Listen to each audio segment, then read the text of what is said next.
Good morning, Gloria Brooks here, founder of Nature Glow's eScience. So I am out on my daily hike here in the Eastern Sierra, California. You can see the Eastern Sierra Nevada mountain range behind me. And I found something really, really awesome, a geological wonder. So let's go ahead and share it. And here it is. Now, upon closer investigation, look at that. See that? So there's a mathematical term for what these rings are. So go ahead in the comments and share what that is, what those are. Okay, if you said concentric rings, you are correct. And it's really interesting how these rings show up all over the place. So I'm just showing you all the different ones. Here, that's really beautiful. Here we have one that looks like it was caused by some kind of chemical mineral reaction. So pretty awesome. So I want to invite you, encourage you and your family to get outside, go for your daily nature walks, and even if you're in the city or in the suburbs, there are always opportunities to observe nature.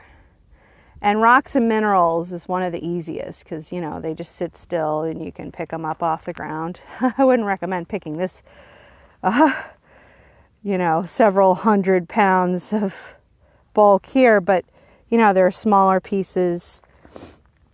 And, a little story here. When I was a child, I was in the 4th grade, and one of my favorite teachers, Mr. Skeel, did a unit on rocks and minerals.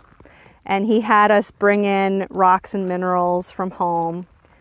And one of the students, a boy, I forget his name, but he brought in Herkimer diamonds from New York. And I was just so bedazzled by those. Like, they were just clear as water, like crystal clear spring water. They were so beautiful. And I became inspired to go out to the library and to take out books on rocks and minerals, all on my own, without having to do it for any kind of assignment. And I started rockhounding just right around my house. And I found a fossil. It was a seashell fossil. I was just picking around, like we used to play kickball in this parking lot. And I was just scouting around the kickball parking lot, which was a dirt parking lot. And there were mounds of dirt.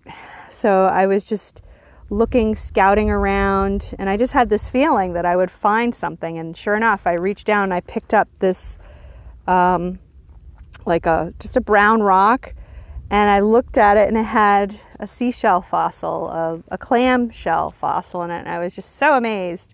And I brought that to school to show it off. Kids get so inspired by geology and rockhounding. So, yeah, get outside, starting right in your own backyard. You can just start looking for rocks and minerals. And then you can create a unit study. Let's unit studyize this. Unit studyize means just to find different core subjects. So first we have the concentric rings. A ring inside of a ring in mathematics. Those are called concentric. Okay, and a child might ask, how heavy would this be? Would this rock be? And you can do an estimate. How heavy do you think it might be? Okay, see how we just easily incorporate math there? What are colors here? And that's like part of art. It's a very deep gray, deep dark gray, almost like a charcoal gray. All right, another idea would be how old kids might ask. you know, what would be the geologic age. And I know we have mixed company of how old the Earth is, so I won't go there, but you know, it's easy enough to look that up online. Well, for this particular stone, you know, you can just estimate according to whatever your worldview is. Hundreds of years ago, who may have been walking around this area and living? Well, they were the Paiute Indians. So perhaps write a fictional story. Your child could write a fictional story of life that occurred around these rocks. They could create a creative writing story about how these rings formed. Okay? That can all be looked up online and researched. All right, but you get the idea. So that's a total unit study right there. And these are all around you. I call it experiential learning. Well, I don't call it that. It's a term in education where you get out into real life and enjoy real life experiences, and then grab my unit study planner and you can record them and use them for your state reports. So that's a really handy thing to have. I also give you a free sample on how to use that unit study planner. But I designed the unit study planner so that it would make it easy. I call it snappy easy to fill out.